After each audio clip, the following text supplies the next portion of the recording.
Oui, bonjour à tous. Tout d'abord, avant de commencer mes propos liminaires, je voulais juste compléter votre minute de silence par une pensée aussi émue aux victimes de l'ensauvagement de la société. Je pense à Philippe de Bayonne, Mélanie la gendarme, et aussi à Thomas, victime de l'ensauvagement de la société à Sarcelles. Voilà, donc, Monsieur le Président, chers collègues, il y a quelques mois, le Covid-19 était ignoré. On se rappelle tous des propos de Madame Buzyn qui déclarait « Le risque d'importation depuis Wuhan est quasi nul. Le risque de propagation du coronavirus dans la population est très faible. » Nous connaissons la suite. La France a été confinée, nos hôpitaux ont été saturés et notre région a été durement frappée par cette pandémie avec plus de 3500 morts. Le groupe RN s'associe à la douleur de ceux qui ont perdu un être cher et de ceux qui se battent encore pour reprendre pied. Nous remercions tous les corps de métier qui ont été au front pendant des mois, ces héros de notre quotidien. Nous saluons votre réactivité sur certains sujets comme les masques et les tests, ce qui nous a permis de voir la cacophonie dans laquelle notre pays se trouvait.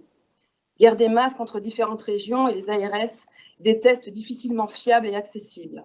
D'ailleurs, c'est pour cette raison que vous avez été auditionné hier par le Sénat à l'occasion de la commission d'enquête sur la crise du coronavirus. Aussi, nous aimerions en savoir plus sur la gestion de l'ARS du Grand Est avec une audition de son directeur devant l'ensemble des élus. Nous sommes donc dans un contexte particulier où, après une crise sanitaire sans précédent, nous sommes confrontés à une nouvelle crise tout aussi dévastatrice, une crise économique historique.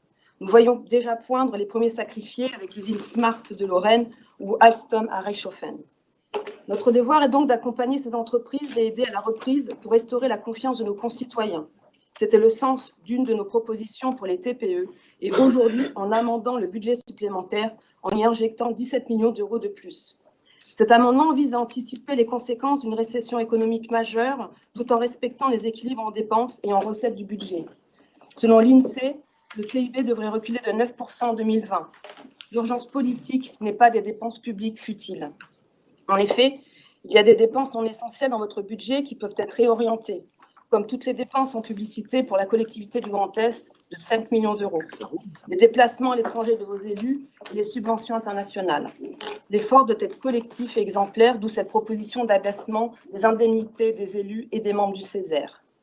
À ces deux crises, une autre, qui est tout aussi dangereuse, une crise sociétale, où des revendications racialistes attisant la haine de la France, de l'autorité et la mémoire des Français. Ce qui paraît désuet pour certains élus autour de cette table, en se cachant derrière des dates ou des plaintes, démontre le manque total de perception de la gravité de la situation que connaît notre pays. Oui, je le répète, le lycée de Thionville n'aurait jamais dû être débaptisé en plein déboulonnage de nos statuts. C'est donc pour cette raison que nous avons déposé une motion pour que le choix du nom d'un lycée soit respectueux de notre histoire nationale. La région, qui a la responsabilité de valider les noms des lycées, ne doit pas se cacher derrière des délais de règlement intérieur que vous interprétez d'ailleurs comme cela vous arrange. Les lycées sont des lieux de transmission des savoirs où doit être enseignée l'histoire de France en assumant son passé et non l'idéologie d'une extrême gauche qui pourrit l'éducation nationale. Afin de sanctuariser nos lycées et leur dénomination face à une société de plus en plus violente, qui sous pression de minorités voudrait déboulonner nos Colbert et nos Jules Ferry, nous devons mettre en œuvre des mesures de protection. C'était tout le sens de notre motion que vous avez lâchement rejetée comme celle d'un Nobel-Tram.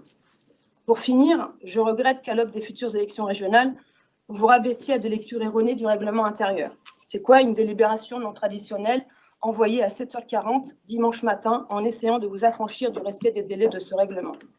Juridiquement, il n'existe pas plusieurs niveaux de délibération, ni en droit français, ni en droit local. Monsieur le Président, comme vous n'êtes toujours pas ministre du droit ou d'ailleurs, je vais donc saisir les services de l'État et particulièrement le contrôle de légalité. Dans une assemblée dite démocratique, le pluralisme est l'expression même des pays démocratiques. Ne vous déplaise, Monsieur le Président autocrate, nous sommes le premier parti de France, le premier parti d'opposition dans cette assemblée et donc les garants du respect de cette valeur. Donc pour finir, je ne citerai pas de citation, mais juste deux chiffres, 63,14 et 77,28%. Ce sont les résultats au premier tour à Hayange et à Doulaincourt-Saucourt. Je renouvelle donc mes félicitations à mes chers collègues Fabien Engelmann et Frédéric Fabre.